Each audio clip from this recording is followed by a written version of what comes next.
Ano ba yung mga dapat nilang tandaan kapag gusto nilang magtanim sa kanilang mga condo units, no? Sa mga bintana, no? O kaya sa mga maliliit na bakuran o malalaking bakuran. Ano mga dapat tandaan, Pepe? Actually, para po sa mga nasa condo, tama po yun, okay lang kung nasa paso. Yun. Basta kailangan nyo lang ng malusog na lupa to begin with. And then, meron din pong marami pong mga experts sa pagtatanim pag sa urban setting Pwede din po yung tinatawag na self-watering. Yung mga lumang plastic bottle ng Coke, soft drinks. Tapos binabaliktad lang para parang naka-invert po siya tapos unti-unting tumutulo yung tubig papunta dun sa halaman. Parang hydroponics. Yes, ganun po, exactly. diba? Ganun po. Yes, So yung mga spinach nyo or yung lettuce, pwede pong itanim kahit nasa condo unit kayo. Kahit walang araw, hindi natatama ng araw. Meron ba mga ganun, Pepe? Yung halimbawa, mga gulay Indoor plant. Oo, na pwedeng tumubok kahit konti lang yung araw. Hindi masyado nasisilayan ng araw.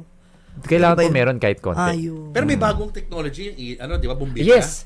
Yan, Opo. yan. Pwede yun, di ba? Opo. Ano yun? Tubig at bumbilya lang, di ba? Ginagawa po sa ibang mga lugar na wala talagang sunlight. Oo, correct. Ini-imitate po yung ilaw ng sunlight. Pero again, syempre, number one pa rin yung sunlight. So yung iba po, mga nasa condo unit, ginagamit nila yung rooftop. Tama. Sana cooperative yung management ng condo. Kasi oo. parang lahat naman nung nasa condo na yun makikinabang. Mag-benefit, community gardening. Yes. Pero Opo. vertical kasi nasa tuktok. Kaya natin pinag-uusapan yan kasi yan ang advocacy ni Pepe. Yeah. In fact, na-document natin yung proseso na soon lalabas po sa Julius Baba Unplugged yung ating Yes. Kaabang-abang pa ako. ating Yes. docu Opo. na ginawa doon sa kanyang paraan ng pagtatanim. Yes. Pero Yes. paano ka ba nahilig sa ganyan? Ano bang kwento? Bakit ka nahilig sa mga halaman? Okay, nung 2017 po kasi, may ginawa po kaming travel show. Hindi po siya naipalabas sa TV, pero nagbunga po siya ng isang advocacy in me na nagtuloy-tuloy po hanggang ngayon.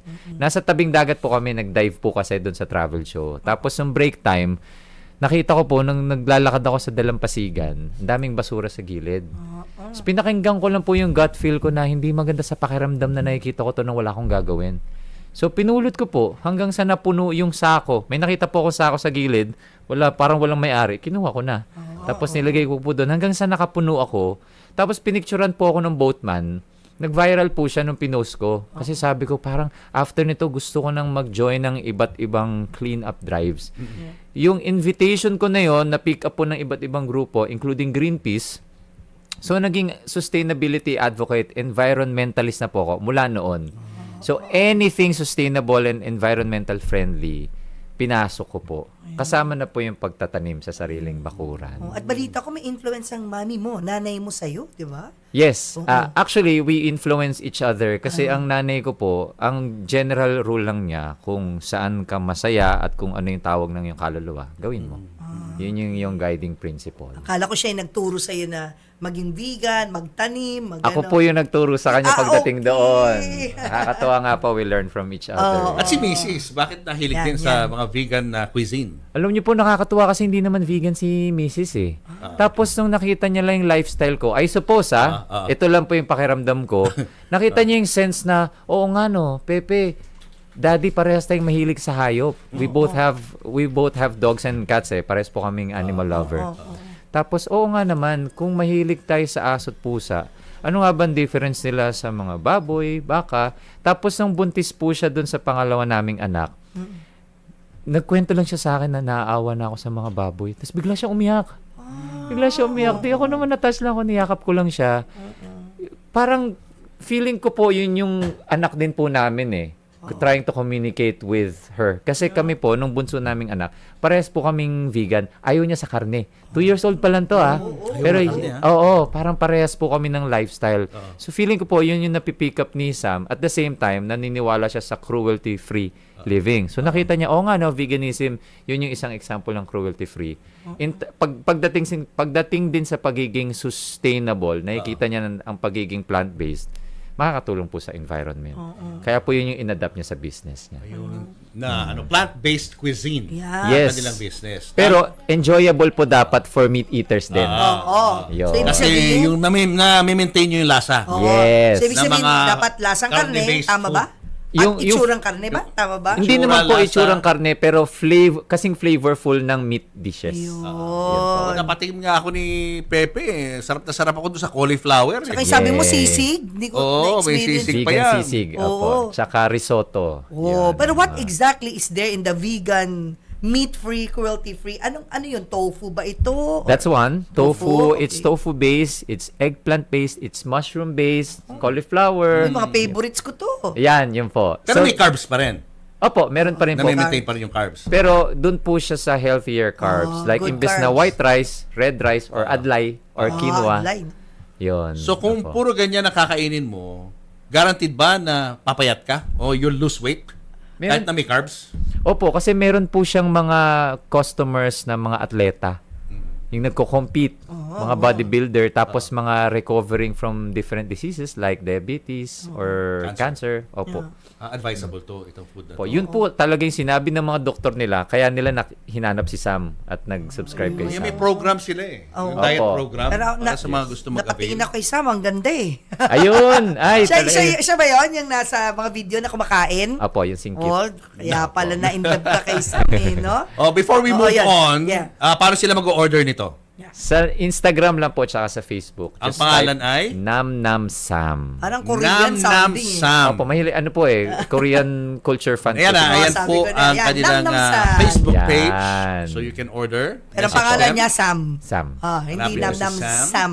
Mm-mm. Nam Nam Sam, no? Apo, Okay. Okay, balikan natin yung gulay. Ano Gulay, pinakamabilis at madaling alagaan na gulay? Talbos ng kamote. Ay, sarap nun. Yun po actually, hindi mo kailangang alagaan eh. Kailangan mo ngang bawasan kasi mabilis Kung po saan-saan siyang yan. kumalat. Talbos ng kamote, Sausaw mo sa saluyot, Saluyot. malunggay. Ito po, nakakatuwa yung malunggay. Nagtanim po kami ng kamatis. Nilagyan namin ng tangkay ng malunggay para hindi matumba yung kamatis. Ang tumubo yung tangkay ng malunggay. Yun yung dumami. Ang dali lang Mahirap yun. alagaan yung kamatis. Kayo Opo. ba na-alagaan nyo? Medyo mahirap nga po. Mahirap. Mm, Challenge kailangan- yun Ayo. eh. Kailangan Sabes ko meron na sinubukan nyo. kailangan may tumututok po everyday. Hindi kami nag-succeed sa kamatis, Kami pero din po. nag-succeed kami sa malunggay. Dami Ayun na po. malunggay, kaya nagbe-breastfeed ako. Ay, happy-happy You eh. can never go wrong. Sa Diba? ibang bansa po, golden food yan eh, moringa. Yeah, Dito, tsaka ang hindi dali. lang dahon ng malunggay masarap ha. Yung tangkay. Talaga? Ay, oo. Sa Ay, hindi ko po busog-busog alam yung yun. show ko dati. Tatlong Talaga? parts ng malunggay pwede. Bulaklak, yung tangkay, tapos yung dahon. Yung tangkay nakakain? Ay, oo, ang sarap. Ganun yung tangkay. Ganun yung parang sisip-sipin na parang sugar cane. Talaga? Send ko sa yung recipe. Sige, sige Tatlong po. parts ng malunggay pwede. Ngayon ko lang nalaman yun. Oo, Thank you. I-discuss natin, Pepe, yung tinuro mo sa amin, yung tungkol Okay. doon sa, paano mo i-imbak yung mga basura, mga tira-tira sa bahay, tapos papatungan mo ng ng Food lupa. waste. Oh, paano yun? Yes. Paano yung proseso yun? Okay, madali lang po. Ito rin para sa mga nasa condominium. Yeah. Kung wala po kayong plot of land o kaya kung wala kayong green thumb, meron pong company na tinatawag na Soil Mate Collective. Soil, lupa. Parang soulmate. Oo, Soilmate. Opo, Ah, by, nice. by Rina Papio. Sila po yung nagbebenta ng bokashi. Yung bokashi po, basically, ano po to Japanese term na ang meaning yata niya ay fermented matter. Kasi po, ang ginagawa ng bokashi bran, yung parang dinurog po na rice husk, nilalagyan po siya ng beneficial bacteria. Okay. At yung nakahalo po na yon na bacteria dun sa bran, pagka nilayer po siya sa food waste, so layering lang po sa isang bucket, Okay.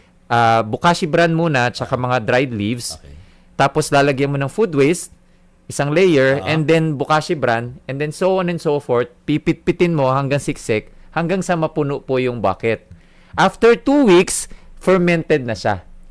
Pag fermented po, maganda na siyang ihalo sa lupa. Fertilizer na. Fertilizer po siya after 4 weeks. 4 weeks. So pagka 2 weeks, yung laman po ng balde na yon, ililibing nyo sa lupa. After 4 weeks, pwede na po siyang taniman. Pero kung wala kayong lupa, pwede nyo pong ibigay kay Rina sa Soilmint Collective. Meron po silang subscription. Ibibigay nyo sa kanila, ipapadala ni Rina doon sa mga farmers na nagtatanim po ng organic produce.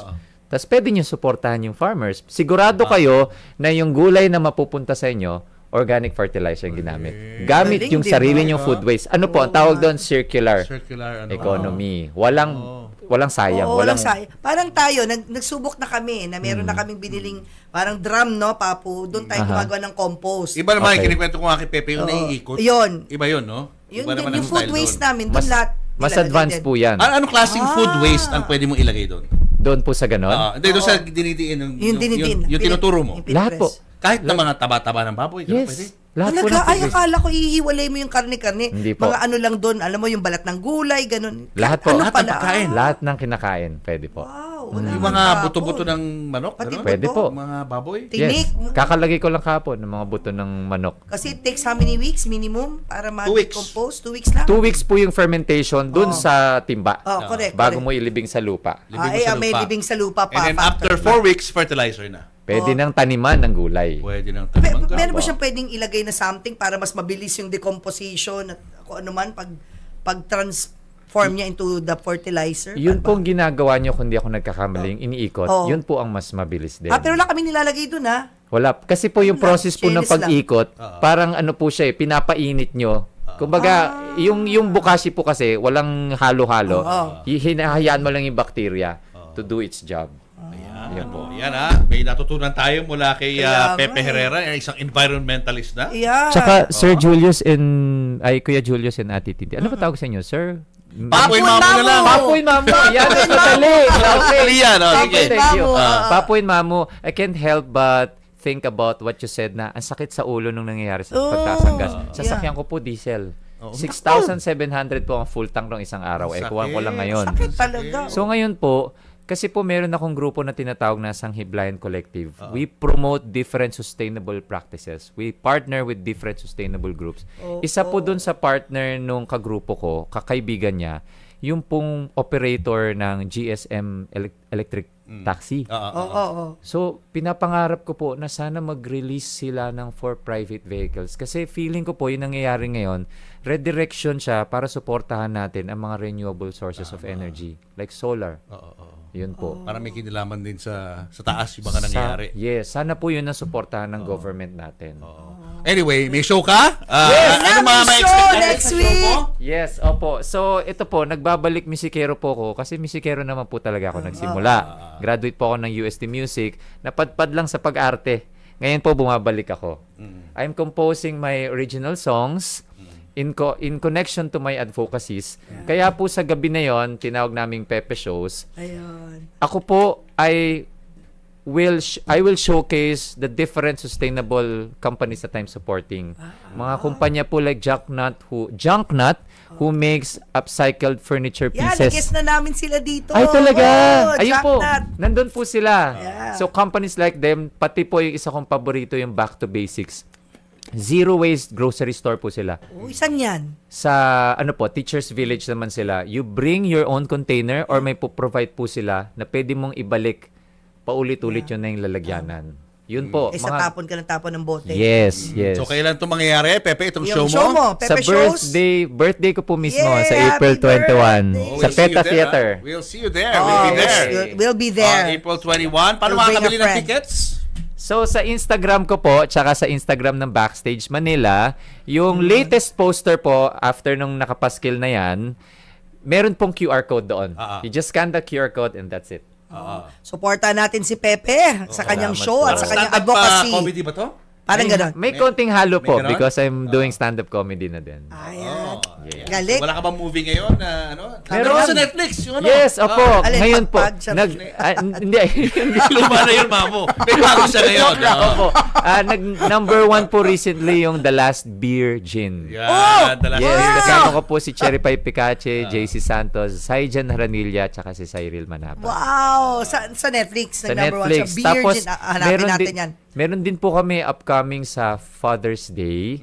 Plus, sa June din po, may 2 pelikula po akong lalabas sa June. Yung isa po, yung ang pinakamasarap na pare sa balat ng lupa, ni Gerald Napoles.